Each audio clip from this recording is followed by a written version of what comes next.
Israel's permanent representative to the United Nations in Geneva has denied a new report accusing Israel of committing genocide in Gaza, calling it fake. The report, published by a UN Commission of Inquiry, blames Israeli leaders, including Prime Minister Benjamin Netanyahu, for incitement and attacks on Palestinians. Let's listen in to what the permanent representative of Israel to the UN stated. 3 individuals serving as Hamas proxies, notorious for their openly anti-Semitic positions and whose horrific statements about Jews have been condemned worldwide, released today another fake report about Gaza. The report relies entirely on Hamas falsehoods, laundered and repeated by others. These fabrications have already been thoroughly debunked, including in an independent, in-depth academic study by Bessa. The Israeli Foreign Ministry has also rejected the report and called its findings distorted and false, while also calling for abolishing the commission. Meanwhile, the report cites killings and aid blockages, forced displacement and the destruction of a fertility clinic to support its findings. Israel's Foreign Ministry has rejected the report as distorted and false and called for the Commission's abolition. We are now joined by Gedaliah Blum. They're a Middle East affairs expert, and they join us live from Abuja in Nigeria. Thank you very much for joining us, Gedaliah, on the programme. How significant of a report is this, and what weight does it have? On a practical sense, it means nothing. This report, they don't have any jurisdiction.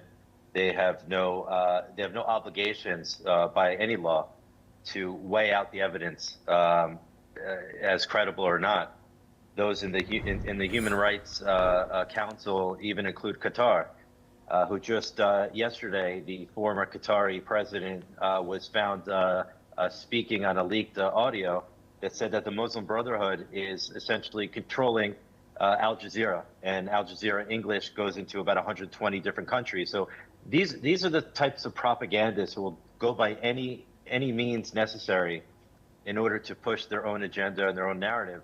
And these are the people who are coming in control of writing these reports and publishing these reports.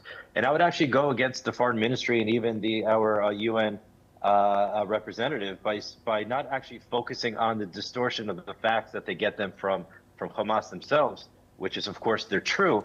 But I think the focus should be on the authors of these reports and to expose that they are the least credible people to be writing these reports. Yes, and Gedaliah, this report joins a long list of bodies and actors who have called on Israel's actions in Gaza, a genocide, or have at least showed genocidal intent. That is what, of course, this report has said. The UN's Office of High Commissioner for Human Rights have said, and of course Israel is facing an international Court of Justice hearing brought by South Africa, which is expected to take years. And of course, the International Association of Genocide Scholars passed a resolution, and several countries also accuse Israel of the same. How do you respond to this? Of course, the actions include that of killing members of the group, that group being Palestinians, causing serious bodily or mental harm to members of the group, deliberately inflicting conditions of life calculated to bring about the destruction of the group in whole or in part, and imposing measures intended to prevent births. How does Israel respond with evidence that it does not commit these actions? Well, first and foremost, I want to go through the list of all of those who are condemning Israel for genocide. And I want everybody to go and look at their record. I want your audience to ask, are these agencies, have they once since October 7th, called for civilians to be removed from a war zone and to become refugees in a safe area where humanitarian aid is available, where medical care is available, where they're out of harm's way of a just war against Hamas following October 7th. And you know what? I'll give your audience the benefit. I'll save their time. I'll say the answer is no. Not one of these agencies who are accusing Israel of genocide has ever called for the civilians to be removed as refugees. And ironically enough, the Palestinians themselves, under the UN, have their own distinct UN agency for refugees called UNRWA. And UNRWA themselves, who are responsible for refugees, Palestinian refugees, have also not called for the removal of civilians from the war zone, which beforehand, as you could see, before October 7th, the international community would call Gaza an open-air prison, the most condensed area in the world. But we also knew that Hamas embedded themselves in every single civilian institution, population in all of Gaza. They dug tunnels under schools, hospitals. They use hospitals as